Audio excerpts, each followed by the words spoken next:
welcome back. Today I'm going to do classic Victoria sponge.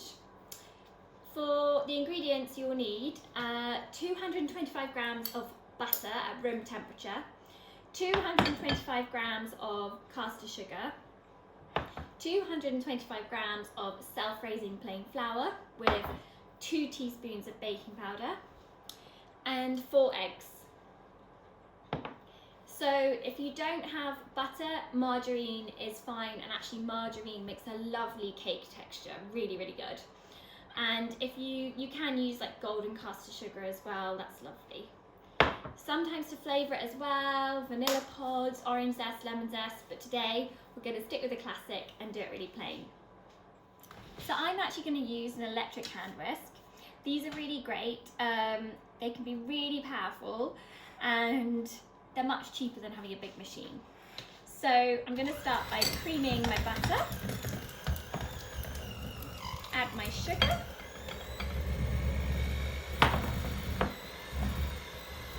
so like the other cakes, the butter was sitting out at room temperature. You can see my butter is beginning to cream nicely and mix with the sugar.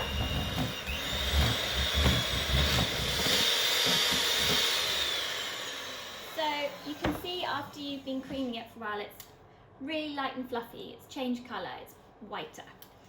And now we're going to add the eggs. Slowly, one at a time, so that your batter stays emulsified. Right, so you can see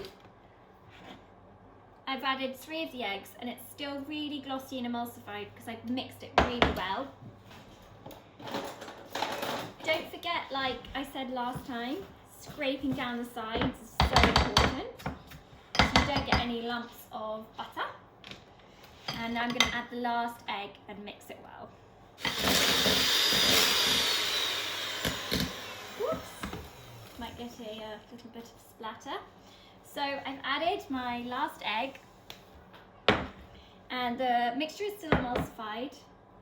Now I'm going to add my sifted self-raising flour and baking powder.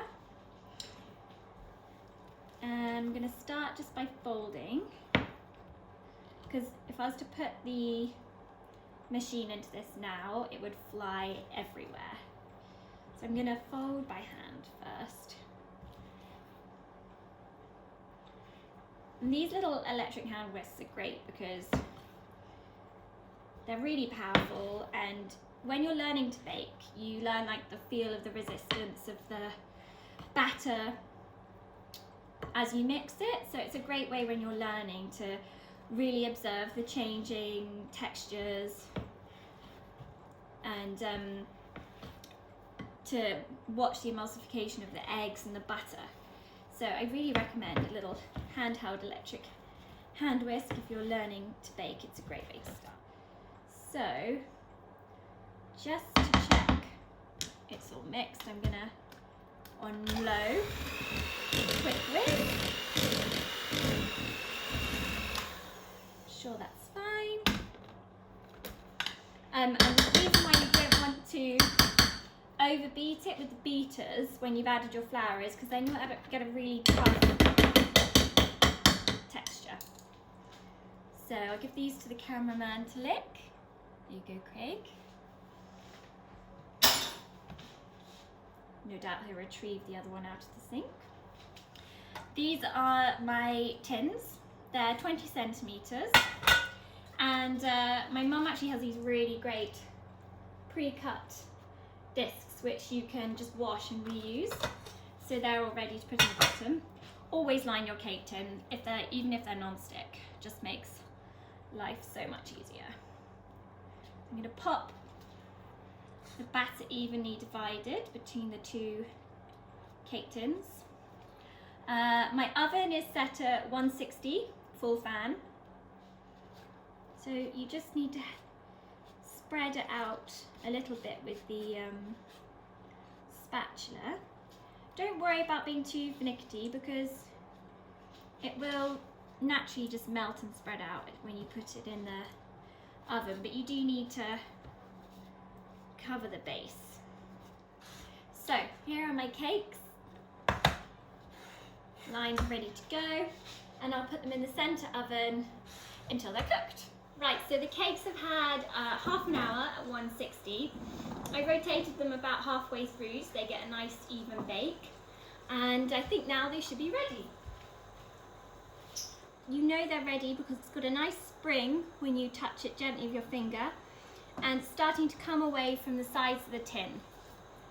So I'm just going to wait for those to cool, maybe for about 15 minutes, and then I'll flip them out of their tins. So the cake rested in the tins for about 15 minutes, and then I turned them out onto the cooling rack.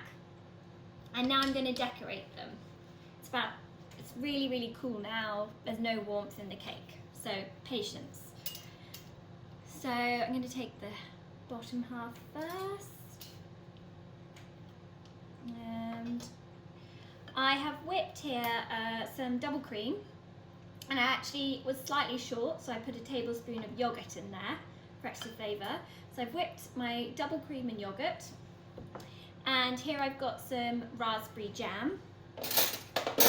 So just going to put the raspberry jam onto the base of the sponge and just spread it generously,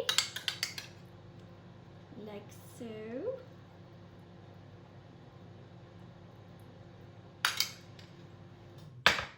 Then I'm going to take my cream and just, my yogurt cream.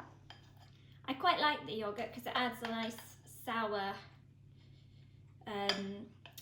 kind of tartness, which is quite nice because the strawberries and the jam and the cake make everything quite sweet. So it's the same when I make pavlova. I like to put yogurt in the cream because it's all a bit sharper. And there we go. And then you can take your, let's get every last bit there. Then you can take your lid. You may like to flip it if you find the grid marks on your cooling tray more attractive. I quite like the flat surface. Pop that on top, give it a gentle squeeze. And there you have your cake, ready to serve. I'm just going to finish mine with a sprinkling of caster sugar.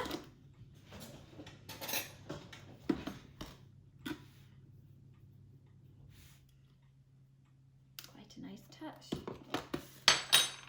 And a few strawberries. There you go.